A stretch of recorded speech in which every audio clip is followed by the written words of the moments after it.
P Zareen മാധ്യമങ്ങളെ കാണുന്നു. അതിലേക്ക് ഇതിൽ ആരൊക്കെയാണ് കൈവിട്ടിരിക്കുന്നത്, ആരൊക്കെയാണ് കൈ ഇപ്പോഴും പിടിച്ചുകൊണ്ടിരിക്കുന്നത് എന്ന് കോൾ റെക്കോർഡ്സ് പരിശോധിക്കണം. അത് നേരിട്ടുള്ള കോൾ ഇടപാടുകൾ മാത്രമല്ല, അല്ലാത്ത തരം കോൾ റെക്കോർഡ്സുകൾ പരിശോധിക്കപ്പെടും. സ്വാഭാവികമായിട്ട് ഒരു പ്രതി എന്നുള്ള രീതിയിൽ അറസ്റ്റ് ചെയ്യപ്പെട്ടാൽ അയാളുടെ എല്ലാ ഡീറ്റെയിൽസും, അയാൾ ഉപയോഗിച്ചിരുന്ന ഡിവൈസ്, അയാളുടെ നേരത്തെ സൂചിപ്പിച്ച പോലെ ലൊക്കേഷൻ ഹിസ്റ്ററി, കോൺടാക്ട് ഹിസ്റ്ററി, അയാളുടെ കൂടെ ഉണ്ടായിരുന്നവരുടെ കോൺടാക്ട് ഹിസ്റ്ററി, ആ കോൺടാക്ട് ഹിസ്റ്ററിയിൽ നിന്ന് അവര് ആരെയൊക്കെയാണ് ബന്ധപ്പെട്ടത് എന്നുള്ളതും അതും നേരിട്ട് തന്നെ ആകണമെന്നില്ല.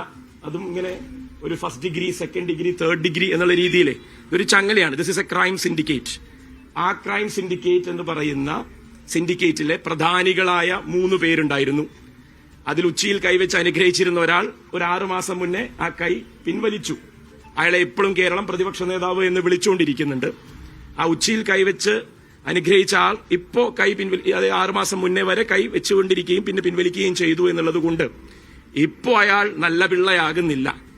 കോൺഗ്രസുകാരനെ കേക്കച്ചൻ എന്ന് വിളിക്കുന്ന ആ പിള്ളേച്ചൻ ഈ ക്രൈം സിൻഡിക്കേറ്റിൽ ചെയ്തത് എന്തൊക്കെയാണ് എന്ന് പൊതുസമൂഹം ഇപ്പൊ എല്ലാവരും ഈ ഒരു വിഷയത്തിന്റെ മെറിറ്റിൽ മാത്രമാണ് ഊന്നി നിന്ന് സംസാരിക്കുന്നത്. ഇതിനപ്പുറം ഇതിന് മെറിറ്റ് ഉണ്ട് എന്നുള്ളതും ഇതിന് പല തലങ്ങളുണ്ട് എന്നും ആ ലെയറുകൾ ഓരോന്നായും നമുക്ക് അനാവരണം ചെയ്യാനുണ്ട് എന്നുള്ളതുമാണ് ഈ അവസരത്തിലും എനിക്ക് പറയാനുള്ളത്. കാരണം ഞാൻ ഏകദേശം 12 മാസം മുന്നേ പറഞ്ഞു തുടങ്ങിയതും ഇത് മാത്രമാണ്.